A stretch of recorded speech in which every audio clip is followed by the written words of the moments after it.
Welcome back, everyone. Today we're going over rock and roll stalls.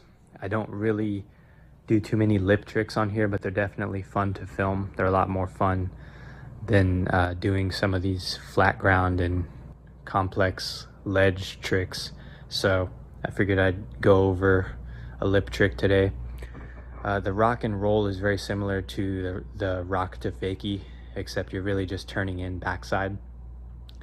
It's pretty much a combination between a rock to fakie and just a regular kick turn that you would do on transition.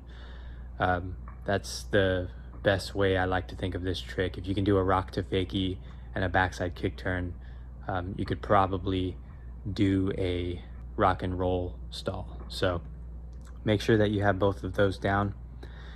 When you approach, you're going to approach like you normally would for a rock to fakie, except the key part of this trick is turning your upper body, your shoulders and your arms in the direction that you're facing, the direction you face your head.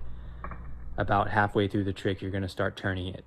So that way, when you go back into the transition, your feet just follow after your upper body.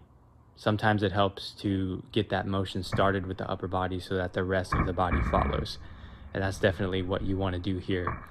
It's very similar to a kick turn because you're going to be making the same motion that you would, lifting up the front end of the board and really steering it back in to the transition.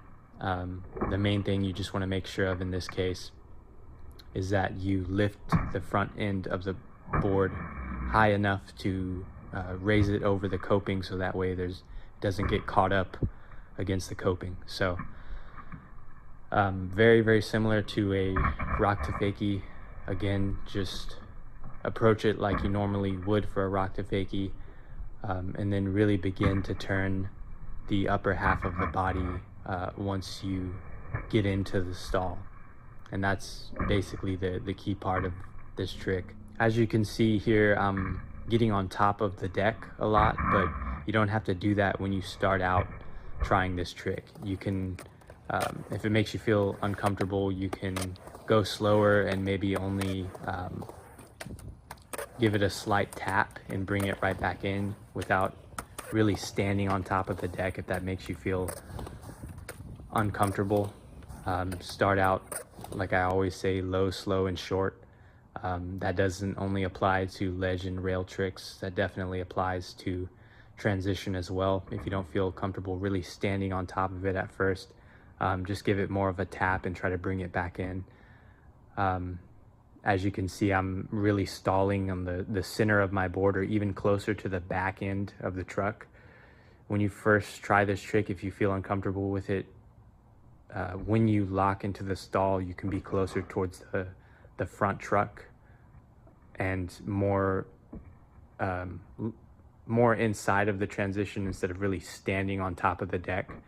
And that's totally okay. That's how you can build up confidence and really get used to it, just kind of dipping your toes in the water, as they say, before you jump in the pool. So that's my take on the rock and roll stall.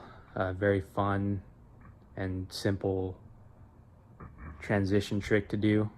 Have your rock to fakies down first. Have your kick turns down first, and once you get both of those down, I would say that you're ready to give this one a shot. So thank you guys as always. Stay tuned for more trick tip videos, and feel free to comment below any suggestions, especially lip tricks. I know I haven't done too many of those. So thanks for tuning in, and I will see you next time.